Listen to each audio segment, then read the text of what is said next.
اعوذ باللہ من الشیطان الرجیم بسم اللہ الرحمن الرحیم والذین یصلون ما امر اللہ به ان یوصل ویخشون ربهم ویخافون سوء الحساب، اور جو ان رشتوں کو ملاتے ہیں جن کے بارے میں اللہ تعالیٰ نے حکم دیا کہ انہیں ملایا جائے، اور وہ اپنے رب سے ڈرتے ہیں اور برے حساب کا خوف رکھتے ہیں۔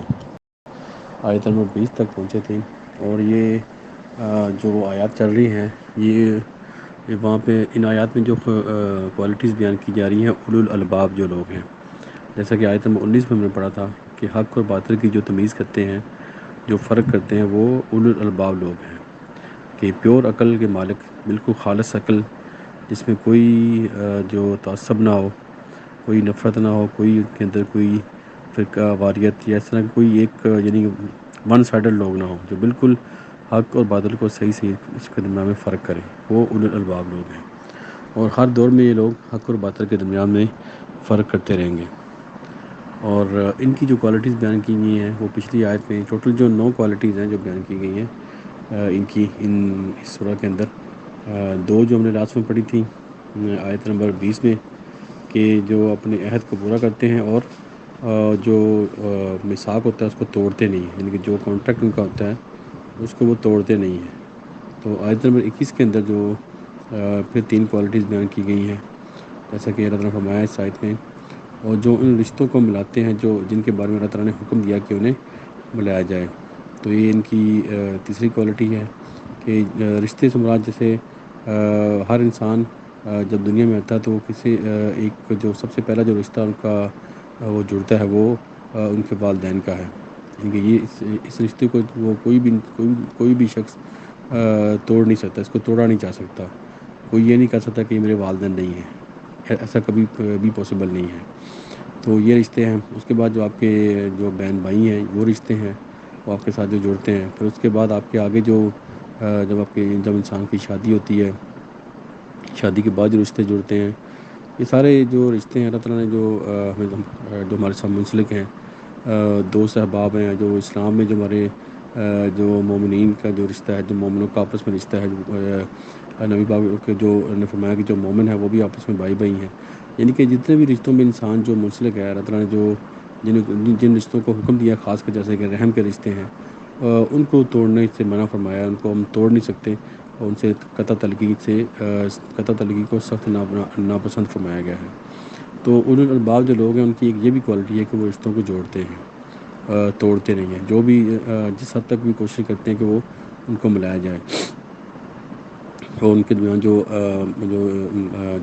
جو بھی یعنی پرابلم ہے، جو ڈفرینس ہیں، کسی وجہ سے کوئی ناراض ہو جاتا ہے، اس کو کوشش کرنا چاہیے کہ اس کو منانے کی کوشش کرنی چاہیے، اور جو چھوٹی چھوٹی باتوں کو جو ہمارے درمیان میں ہو جاتی ہیں اس کو اگنور کرنا چاہیے، اور ان باتوں کو چھوٹی چھوٹی باتوں کو اگنور کر کے رشتوں کو آگے بڑھنا چاہیے۔ اور یہی خوبصورتی ہے دنیا کی۔ اگر بندہ اکیلا زندگی گزارے تو یعنی مشکل ہے کہ بندہ بالکل سب سے الگ تھلگ ہو کے بیٹھ جائے اور کسی سے کوئی تعلق نہ رکھے، تو ایسی زندگی کا کوئی فائدہ نہیں ہے کہ انسان جو دوسروں سے الگ ہو جائے۔ تو رشتوں کو ملانے کا ایک فائدہ تو یہ ہے کہ اللہ کا حکم ہے، اور اس میں خیر ہی ہے۔ دوسرا اس میں یہ فائدہ ہے کہ جو اگر کسی میں کمی پیشی ہو تو اس کو دور کیا جا سکتا ہے۔ اگر آپ جو رشتہ دار ہیں اس میں کوئی کمزور ہے، اگر سب رشتہ دار مل کے تو اس کی ہیلپ کریں تو اس کی وہ کمی دور ہو سکتی ہے۔ اسی طرح اگر کوئی علم میں کسی کی کمی ہے، کوئی عمل میں کمی ہے، تو اس کو بھی ایک دوسرے کی ہیلپ سے دور کیا جا سکتا ہے۔ جیسا کہ اللہ نے فرمایا کہ جو ہم نے پڑھا قرآن مجید میں کہ جو نبی جو آتے تھے وہ اسی قوم میں سے آتے تھے جس قوم میں آتے تھے وہ اسی قوم سے پیدا ہوتے تھے، وہ جب وہ تبلیغ کرتے تھے تو اس میں کیا ہوتا تھا وہ کہ ان کو ماننا تھوڑا آسان ہو جاتا ہے، تو کہ اس سے بجائے کہ باہر سے کوئی آدمی آئے ان کو سمجھائے، تو اسی قوم میں سے جب وہ رسول آتے تھے تو اس کو تھوڑا ماننا ان کے لیے آسان ہوتا تھا۔ ظاہر ایک جب اللہ کی وحی جب دوسروں کو بیان کی جاتی ہے تو ایک دم سب کے لیے اس کو ایکسیپٹ کرنا اتنا آسان نہیں ہوتا۔ جو پریکٹس صدیوں سے سالوں سال سے چلی آ رہی ہوتی ہے نسل در نسل، اس کو پھر وہ چھوڑنا اتنا آسان کام نہیں ہوتا۔ لیکن جب وہ اسی قوم میں سے جو کوئی شخص اللہ تعالیٰ کا پیغام دیتا ہے تو سب کو ماننا آسان ہوتا ہے۔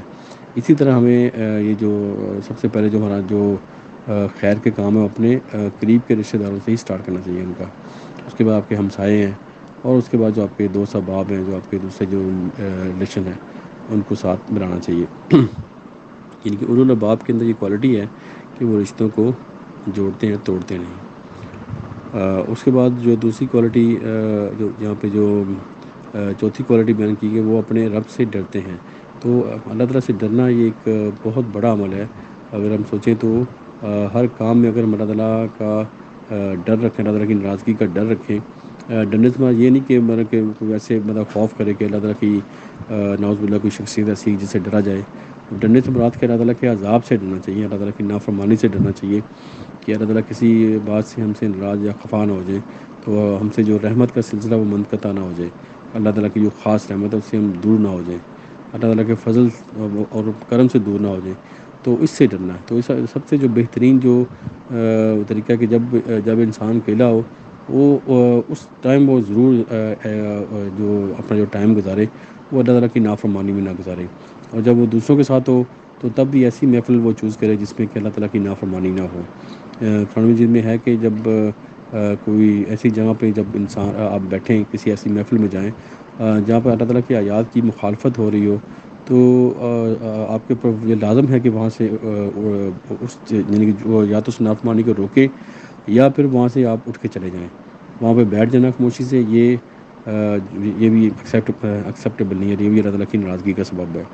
یہ جہاں پہ اللہ تعالیٰ کی آیات کی مخالفت ہو رہی ہو وہاں سے اٹھنا یا پھر اس کام کو روکنا، یہ دونوں سے ایک کام ہونا چاہیے. تو اس طرح ایسی محفل چوز کریں گے جہاں پہ اللہ تعالیٰ کی نافرمانی نہ ہو، اللہ تعالیٰ کی جو آیات کی مخالفت نہ ہو. اور جب آپ اکیلے ہوں تو ٹائم کو اس طرح گزارنا کہ اس میں اللہ تعالیٰ کی فرما برداری ہو، اللہ کو یاد کرنا، اللہ کا ذکر کرنا، قرآن پاک کی تلاوت کرنا، اس کو سمجھنا، غور و فکر کرنا. ایسی چیزوں میں اپنا ٹائم کو گزارنا چاہیے. اور اللہ تعالیٰ کے اور یہ اللہ تعالیٰ سے خوف سے مراد کہ ہر گناہ سے کرنے سے پہلے اللہ تعالیٰ کا خیال ہو اور وہ گناہ سے باز رہا جائے.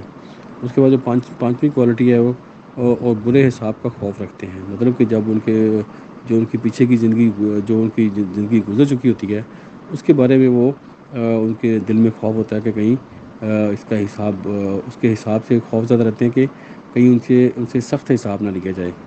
تو ایک تو پچھلی جو کوالٹی بیان کی گئی کہ وہ اپنے رب سے ڈرتے ہیں، ایک وہ گناہ کرنے سے ڈرتے ہیں. اس کے بعد جب ان سے کوئی غلطی ہو جائے تو اس کے برے حساب سے وہ ڈرتے ہیں اور توبہ استغفار کرتے ہیں، اللہ تعالیٰ سے توبہ کرتے ہیں، اللہ تعالیٰ سے معافی مانگتے ہیں اور اللہ تعالیٰ سے مغفرت طلب کرتے ہیں.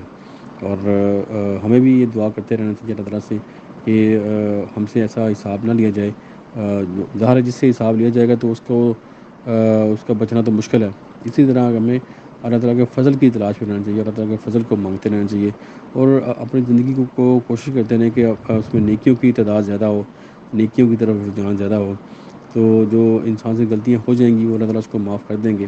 لیکن آپ کی جو زیادہ جو دل کا جو رجحان ہے وہ جو آپ کا جو عمل ہے وہ اچھے ہونے چاہیے اور نیکی کی طرف آپ کا رجحان ہونا چاہیے. تو اس لیے ہمیں اللہ تعالیٰ کی رحمت کی امید ہے کہ جب ہم ایسی زندگی گزاریں گے، جب ہم بڑے گناہوں سے بچ جائیں گے تو اللہ تعالیٰ جو ہماری خطائیں ہیں اور جو گناہ ہے وہ معاف کر دیں گے اور اللہ تعالیٰ ہمیں جو اولو الالباب لوگوں میں شامل کر دیں گے. تو یہاں پہ یہ اولو الالباب کی پانچویں کوالٹی بیان کی گئی ہے کہ وہ برے حساب کا خوف رکھتے ہیں. تو اگر ہم رپیٹ کریں تو پہلی یہ کہ جو اللہ تعالیٰ کے عہد کو پورا کرتے ہیں، دوسرا جو میثاق کو کانٹریکٹ کو توڑتے نہیں ہیں، تیسرا جو رشتوں کو مناتے ہیں جن کو اللہ تعالیٰ نے منانے کا حکم دیا ہے، اور اس کے بعد اپنے رب سے ڈرتے ہیں یعنی گناہ کرنے سے ڈرتے ہیں اور اللہ تعالیٰ کے عذاب کا خوف رکھتے ہیں. اور پانچویں کوالٹی اور برے حساب کا وہ خوف رکھتے ہیں، یعنی کہ جو ان کی زندگی میں اگر ان سے غلطیاں ہو جائیں اس کے رزلٹ کا وہ خوف رکھتے ہیں اور اپنے اللہ تعالیٰ سے مغفرت طلب کرتے رہتے ہیں. اللہ تعالیٰ ہم سب کو عمل کی توفیق دے. دعا کہ پوری دنیا میں جہاں کوئی بھی انسان پریشان ہے اللہ تعالیٰ ان کی پریشانی دور کرے، جو بیمار ان کو شفا دے اور جو فوت ہو چکے ہیں اللہ تعالیٰ ان کی مغفرت کرے. آمین. صدق اللہ العظیم. جزاک اللہ خیر.